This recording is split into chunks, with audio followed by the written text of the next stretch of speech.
Hey guys, today we are going to talk to Catherine. She is actually in West Palm Beach, Florida. Catherine is in the barber beauty industry, has been in the barber beauty industry for a while. She started her own salon. So she's going to give us some tips, some pros and cons of what to do, why not to do. And I am a business consultant. I've been working with Catherine for some years now and helping her establish her business, scale her business, as well as sell one of her hair salons. So Catherine, talk to us a little bit about you today and how long have you actually been in the industry? I've been in the industry. I went to hair school in 1992. I bought my first hair salon before I even got out of hair school. It was called The Hair Shop Okay. in Lake Worth, Florida. 400 square feet. I had no idea what I was doing. And I thought I would be doing a lot of perms, a lot of color. I had this big mindset of what was going to happen. And then come to find out, it was back in the day when you bought your business from a newspaper ad. There was no internet, there was no reviews, there was none of that. Come to find out, it had been a barbershop for close to 40 years. So Okay. All right. that's what kind of, it kickstarted my career into doing a lot of men's hair. Well, let me ask you a question. When you bought it, if you look back, what would you have done differently that you know now? What would you said it was a barber shop? Would you have looked at the history of what it was prior? Talk to us about that. Well, I was probably maybe 22 years old and I didn't really know. It was my first business. I didn't really have a lot of experience. And no, I'm happy with the way that everything worked out. I owned it for 5 years and I sold it 5 years later for the same thing I bought it for. Okay. So did you scale the business at all when you were in it? Talk to us about, scaling a salon once you get it. Talk to us, how was that journey for you? No, I did nothing. I never even changed one piece of furniture. I never got a new shear. I did literally nothing. I cut the hair. I had a couple of people worked for me in and out, but it was a small place. I taught myself how to do nails because I was licensed in nails and I did like doing that. But it wasn't I didn't really like it. I didn't really like the hair industry. I think it was looking back now, it was the neighborhood. It was more of a neighborhood shop. Very hardworking, great people. However, it was a lot of people that really didn't stay up on their grooming. They would come in very dirty from work. And I just was like, this is not what I want to do. I did it for 5 years. I'm grateful for the opportunity that I had and what I learned from it, but I didn't really love the hair industry at that point. No. I sold it and I got into other businesses with my family, quite a few different ones, which I don't need to go into detail for that. But the one thing that I learned about having a cosmetology license, I never let my license go. I say no matter what, even though I didn't like it then, I said if I never touch another head of hair again, I'll be completely happy. But that did not stand to be true because I got back into the industry again in 2009. What would you tell? Let me jump in here too for a second. What would you tell the young ladies, the young men that are looking to start, looking to get into the industry? Talk to Let's talk to them about that. What would you tell them to do first? Well, when I first started, it was a very different day and age. You didn't have all this opportunity for marketing and for getting your name out there and just the videos and the social media. You didn't have any of that then. So it was a little bit different then. Now, when I got back into the industry in 2009, I worked for a friend, actually the same friend that bought my business way back. So we stayed in touch, and she stayed in the hair industry for that whole time, where I drifted off and did other businesses. I bumped into her. She offered me an opportunity at her salon to come in and work. I took the opportunity, which I was grateful for. And after a couple of years, got into thinking to buy a salon and doing it full time and owning my own space. So I think it's a little bit different now. I guess if I had to say for now getting into the industry, these salon suites, which I am in now because I'm on a close to a partial retirement and I'm going into consulting full time, just not periodically like I have been over the years. But I would say a lot of people, they go into these salon suites and I think they're great if you want to be laboring the whole time and make it, and that's the only money you're going to make. So let's back up a minute. So you said the times are different. So you Very spoke different. about social media. I guess you're going to kind of lean toward the fact that back then you didn't have the opportunity to market and target a crowd like you do now through social media marketing, through Facebook, TikTok, Instagram. So I guess that's big. So I guess what you're telling these young entrepreneurs coming in is to make sure you pay attention to your marketing budget, really understanding what they need to do for marketing prior to going into a salon. Make sure that that's part of their business plan and they understand it. Yes, that is a big thing that I would say. I'm on Facebook with a couple of different groups, I guess you call them, and one of them I saw a girl brand new into the industry posted that she's going to open her own salon suite. I read all the comments below. Some people were like, "Great, I did it right away. I highly recommend it. I've never failed. I'm 7 years in, blah, blah, blah." And then a lot of other people were like, "Well, if you have to ask questions of what you should do, then you shouldn't even be getting in." A lot of different opinions. I would have to say my biggest thing with that is when you're getting new into the industry, deciding what you want to do. Do you want to be a laborer? Do you want to be the only one making the money? So whether you're there or whether you're not there, that's the only money you're going to make. Do you want to own a small salon like I did? 5 or 6 people. It's a lot of work, worth it. And how are you going to market your business? Do you start marketing yourself before you even get out of school and get licensed and start putting your name out there?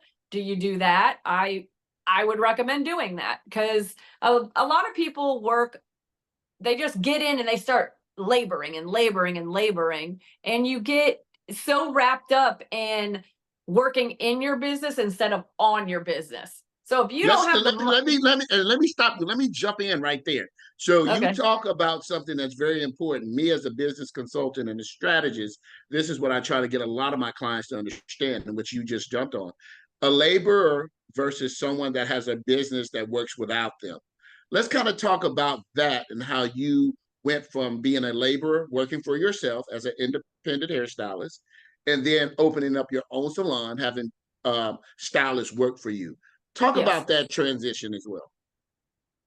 It was a difficult one. Managing people is not for the weak. I can assure you of that. There is a very fine line, especially when you're in the hair industry. These people in the beauty industry are artists. Whatever kind of artist you are, it's an art. Some are very messy. They just want to paint on people's hair and they're making a mess everywhere and you see a trail wherever they go.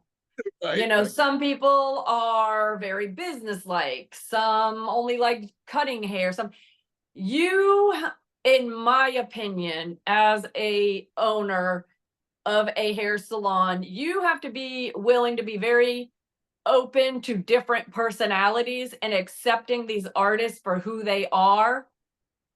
Yes, you have to run a business, but this is not the same type of business that every other business. Is a very different industry. So I say everybody, the way I ran my business is I like everybody to take accountability and some sort of management on themselves. And then I'm the hierarchy. I'm the one that kind of makes the last decision, but I pretty much let everybody do however they want to do. And I just kind of go behind and monitor on a back end level, not so much face forward. If that makes any sense. Did Like that I'm work? not a micro Did that work? You're not a micromanager. Is that what you're about to I'm say? not a micromanager. So let me ask you a question. Did that work well for you? Did you modify that, or should you have modified that as you went on with your business? I feel very confident that I ran my business the way that it made me comfortable and I was happy. Are there moments that are a little stressful? Of course, but that's in running any business.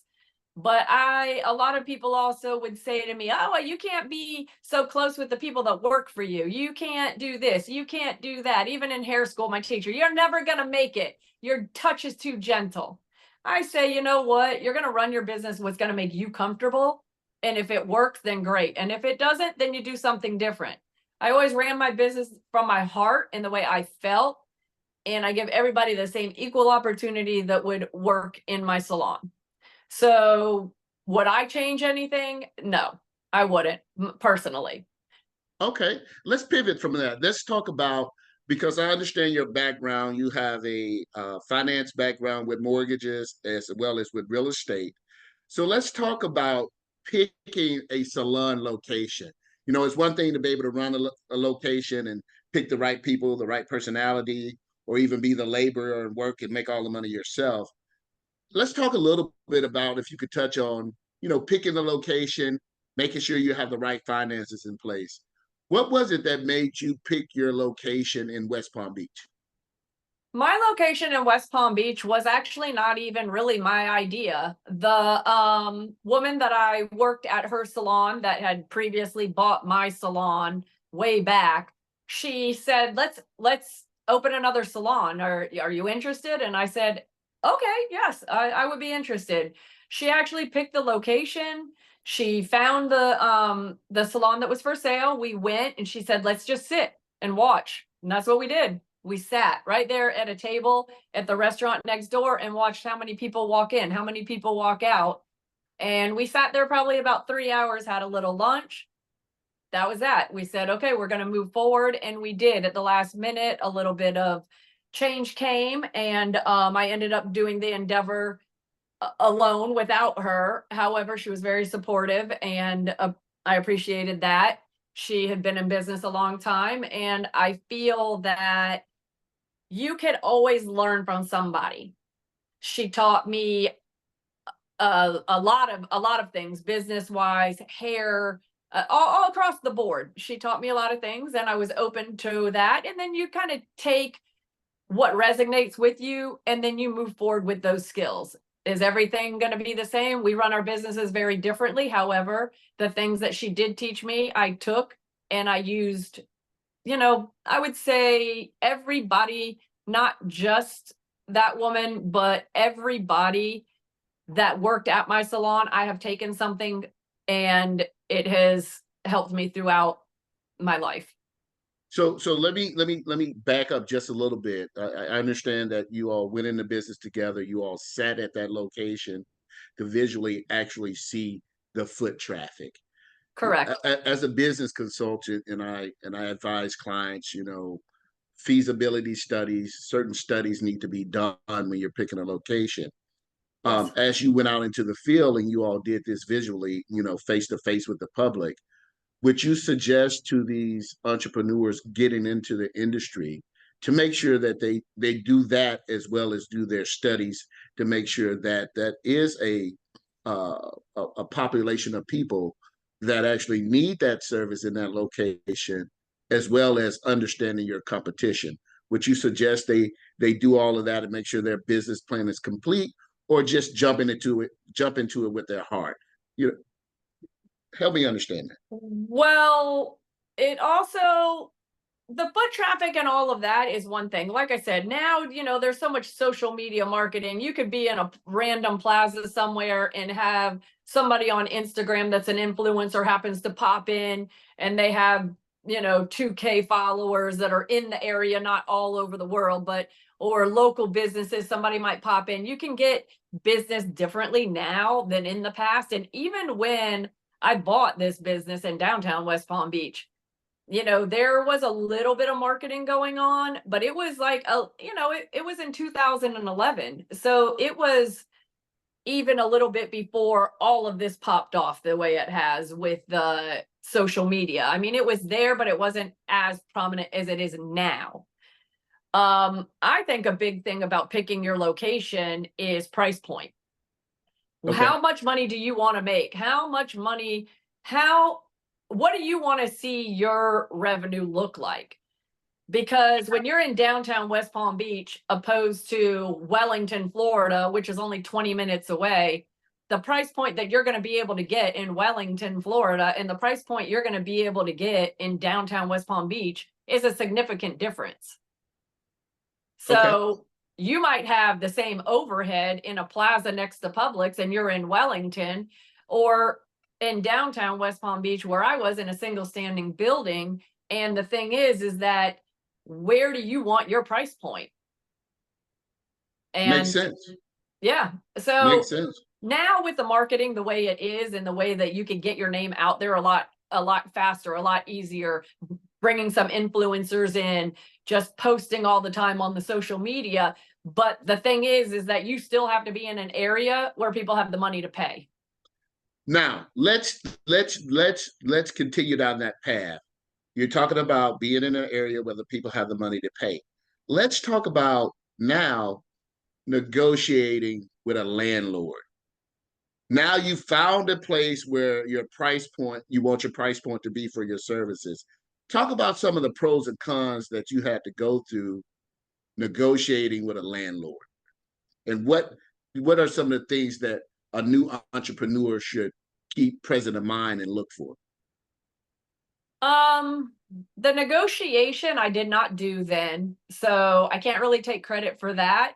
I do have a real estate license. I've had it since 1992 as well. I went to hair school and real estate school, property appraising school, did some mortgage lending. I've done all of that all since I was in my early 20s. So I did have experience. It's just who I was going to go into business with. She had already contacted the landlord. So really, to be honest, she's the one that negotiated most of that contract. When she stepped off and decided that she didn't want to go further with the partnership, from that point, I had an attorney that went in and looked over the contract.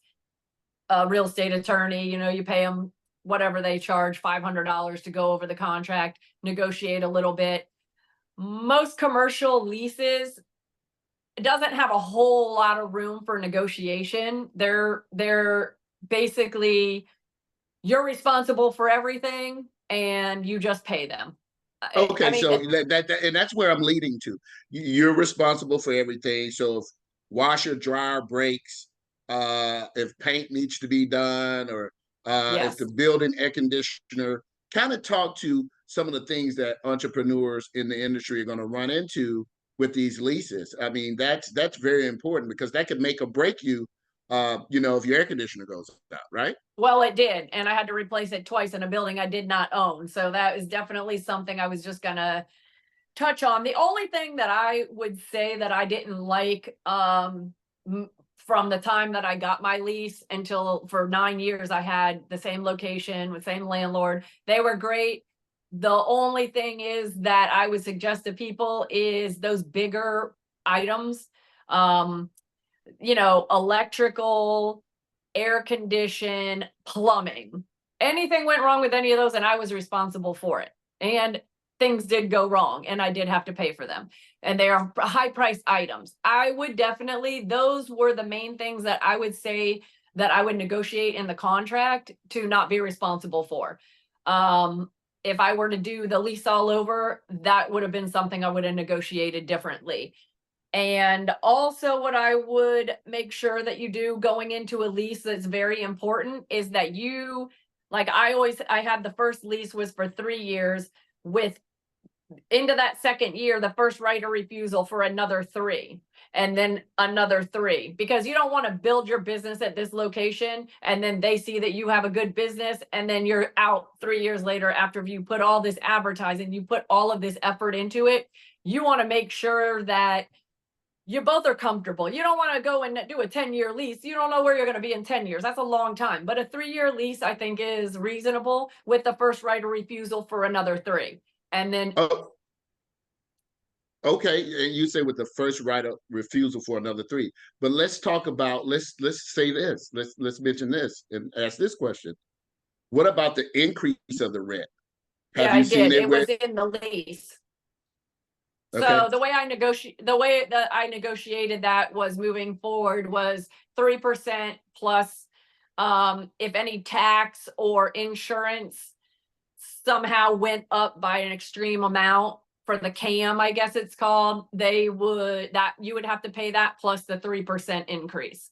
So each year there was a 3% increase. So you had to make sure that your business was doing enough as it was, and then you know that these are going to increase as the years go by. And what I negotiated also was that when I did do the next 3 years, that it stayed. That was one of my negotiating points, that it stayed the same, that 3%. So by the time the end of my lease, it had gone up 3% for 9 years. Okay. Okay. Good to Well know. worth it. Well Well worth it. worth it. Good to Yes. know. Touch a little bit on partnership. We've talked about employees, we've talked about location. Talk about partnership. Should you go into business with a partner? Why do you go into business with a partner? Kind of hint on that a little bit. So my partner with my business happened to be my father. He loan we formed a corporation. He loaned the corporation the money to buy the business. And people sometimes will say, oh, well, that business was failing. Why would you pay for it? And why would you do this? And why would you do that? Well, the reason I did it that way was, even if a business is failing, the structure things are still there. So I didn't have to go and try to build out a space of somebody else's space. I basically bought all the content, all the color, the chairs, the mirrors. It was a up and ready running business. So yes, did I guess get a loan to purchase the business? The loan And turn was it from around and turn the business and turn around. it around. Right. I feel that, that was an easier way to get right away, because it had been a salon, which we knew. It had already been a salon for many, many, many years, more than 20 years. A salon had been in that space. So when I bought the business, I bought the phone number, which had been in business with that same phone number for close to 20 years. So you're getting calls right away, right away, right away. I mean, the phone was ringing. People are walking in already. So in my opinion, that was a benefit. Yes, was it a failing business? But it wasn't a failing business like it had a bad reputation or bad reviews. It was a failing business because the business owner I bought it from never owned a business and didn't do any, wasn't licensed to do hair. So she really never owned a business, didn't have a hair license. I had a hair license and I've run many businesses. So Right. So that I was had your that upper advantage. hand. Yeah, Right. So business absolutely. partner, right. Yeah. So business partner just happened to be my father. I happen to be fortunate enough to have a father that invested in me and a business that he counted 100% on me to be able to make that business work and pay him his money back. And with that, he negotiated that he was going to be my partner, not only the investor, Right. Good. which, so the only way I was going to get the money is if I did it that way, and I wanted to do it. So that's what I had to do. And thank the Lord that it worked out. I'm grateful for the opportunity he gave me. But another way that some people could get a loan and start a business like this is an SBA. And when I wanted to vamp up my business, I got an SBA loan. And that's out there for you, the SBA for the small business. And, sometimes you could get private lenders that will invest in you if, you come with a good enough business plan. I mean, I was just fortunate up to the beginning that I didn't have to do that. Okay. Well, in closing here, I know that you have some new things on the horizon for yourself. You're still in the industry, you're still consulting, talking with organizations and individuals that may want to get into the industry, giving them guidance and consulting with them. Anything for the future, looking to take on new investors that may potentially want to buy into the industry? Are you doing anything to help them, or any entrepreneurs giving advice?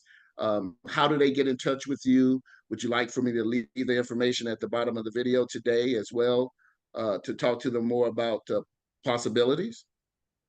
Yes, that would be great. Put my information, and anybody looking to I've already consulted with quite a few people, not only in the hair industry, but other businesses that just needed a little guidance. How do you maneuver through this? I do consulting for the beauty industry, but as well as other businesses as well, small businesses. I'm not a big business person, but within a couple of million in revenue a year, I figured that that's, small business. I know how to maneuver that business. A 10 million, $20 million business, I wouldn't say that I know anything really about that. I don't. However, you have to start somewhere. So if you're interested in starting a small business and you just need the ins and outs, I'm glad to consult with you and just give some information, like you said, some pros and cons, know where to find the people, who can I have attorneys, I have accountants, I have everybody that you're going to need for a business in the United States of America. Anybody that you're going to need, I I hear have you. the contact. All So right. I already have all that up and ready. Anybody that needs any advice, feel free. We have a consulting fee, and I'll be glad to share all the information. All right. Is there anything else you'd like to say to the people out here today? I say, when I'm pro business. I've never really worked for anybody, I would say. I've never interviewed for jobs. But in my opinion is, if you're a go-getter and you think that you can do it and you want to do it, I say, why not do it? If you want to get somewhere you've never been, you have to do something you've never done, or else you're never going to get there. All right. Well, thank you for sharing your time with me today, Catherine, guys, and thank you all for listening to this video. This is Cedric Burl of Cedric Burl and Company, high-risk business consultant, speaking with another entrepreneur here. And just remember one thing, we are in business with people just like you.